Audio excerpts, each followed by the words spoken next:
آج سے قریب 4.5 ارب سال پہلے ملکی وے کہکشاں ایک قریبی کہکشاں ڈورف سے ٹکرا گئی تھی۔ اس تصادم نے ستاروں کی تشکیل کو تیز کر دیا تھا۔ ہمارا نظام شمسی ملکی وے کہکشاں کا ایک حصہ ہے۔ نظام شمسی کے اندر میٹر کی گردش ترقی کر رہی تھی، بڑھ رہی تھی۔ اس میٹر کے بیرونی حصوں سے پانی کے اجزاء بخارات بن کر اڑ رہے تھے اور اس میٹر کو، اس مواد کو خشک کر رہے تھے۔ اس عمل کے ذریعے ذرات یعنی پارٹیکلز ان کے اندر موجود پانی کی مقدار کے لحاظ سے زونل طور پر تقسیم ہوتے گئے۔ اس سے ہوا کیا؟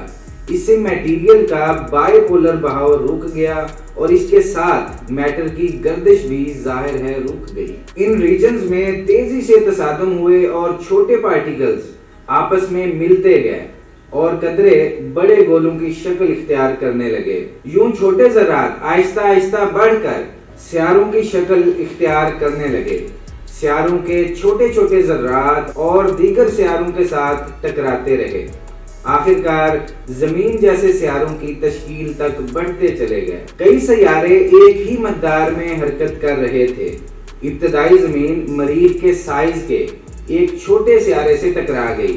اس ٹکراؤ کے اثر سے زمین سے الگ ہونے والا ملبہ بالآخر ہمارے چاند کی شکل میں وجود میں آیا۔ جیسا کہ ہم جانتے ہیں کہ زمین کا اور چاند کا نظام تب بن چکا تھا اور اپنی جگہ پر قائم تھا۔ پھر ان گنت سیاروں اور برفیلے سیاروں نے ابتدائی خشک زمین پر بمباری کی۔ برف کی بمباری کرنے والے ان پانی کے بھرے سیاروں کی وجہ سے آج ہماری زمین ایک سمندری ماحول کے نظام سے ڈھکی ہوئی ہے۔ فضا میں پانی کے بخارات نے بارشیں پیدا کی جس سے سمندر وجود میں آتے گئے۔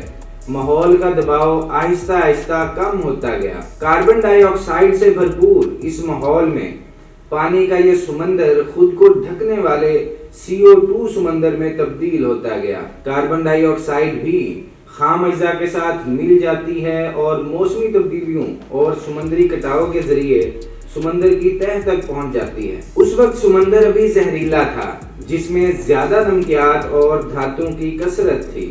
یہ ابھی اتنا زہریلا تھا کہ اس میں زندگی وجود میں نہیں آ سکتی تھی۔ پھر اوپر والی پرت نے اوپر کی سمندری پلیٹوں کو اپنی جگہ سے ہٹا دیا۔ مینٹل کنویکشن کے باعث پلیٹ کو اوپر اٹھانے سے اس پلیٹ کے وزن کی وجہ سے یہ پلیٹوں کے درمیان ہاریزونٹل سلپ کا باعث بنا۔ یہ اپنے ایکشن کے لحاظ سے ایک پلیٹ ٹیکٹونکس ہے۔ اس سے سمندری پلیٹ ہلکی سی براعظمی پلیٹ کے نیچے دب گئی۔ موسمی تبدیلیوں نے انتہائی تیزابیت والے سمندر کو بے اثر کر دیا تھا۔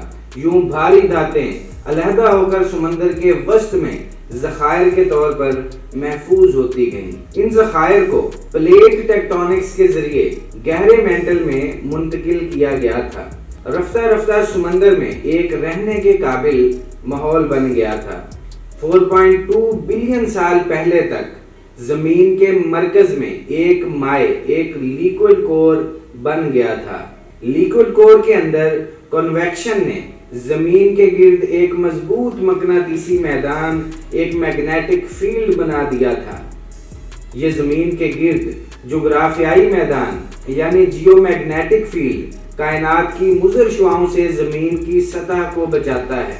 اب زمین کی سطح زندگی کے لیے تیار ہونے کے قریب تھی۔ ابتدائی زمین پر جب فضا نے سورج کی روشنی کو سطح تک پہنچنے سے روک دیا، قدیم زندگی اب ایک گیزر کے غار میں زیر زمین ابھرنے والی تھی۔ یورینیم نے بڑی مقدار میں تابکاری خارج کر دی، مختلف قسموں کا مواد تیار کیا اور آخر کار زندگی کے ابتدائی امکانات کی بنیاد رکھی۔ پانی ابلا اور سطح تک بڑھ گیا اور سطح کا پانی قدرتی جوہری ری ایکٹر میں بہہ گیا۔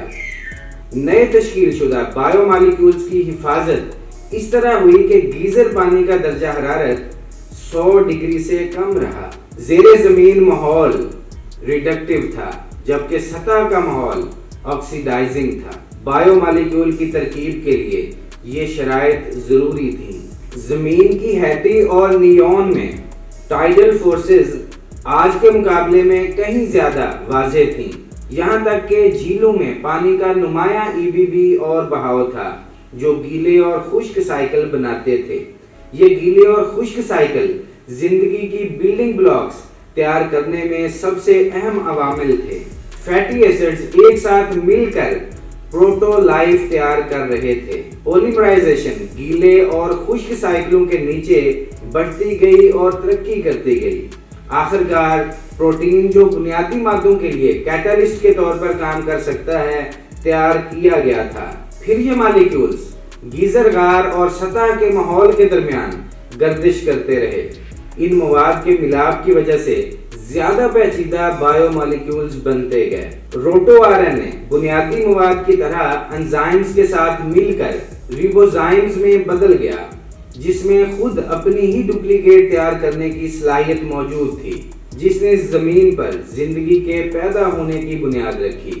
بالآخر یہ مالیکیولز جھلیوں میں پیک ہوتے گئے، جس نے ابتدائی پروٹو سیلولر زندگی کی تشکیل کی۔ یہ ہماری زمین پر زندگی کا آغاز تھا۔ زمین کی پلیٹ ٹیکٹونک جو اپنے سمندر کی تخلیق سے شروع ہوئی تھی، اس نے آخر کار اس قدیم بر اعظم کو تباہ کر دیا اور اسے گہری چادر میں لے لیا۔ 4 ارب سال پہلے تک مادر بر اعظم غائب ہو چکا تھا، جس نے ایک بکھری زمین کے حاشیے پر زندگی چھوڑ دی تھی۔ زمین کے اندر ڈرامائی تبدیلی شروع ہونے ہی والی تھی۔ زیر التوا قدیم بر اعظم بنیادی مینٹل باؤنڈری کی طرف اترا۔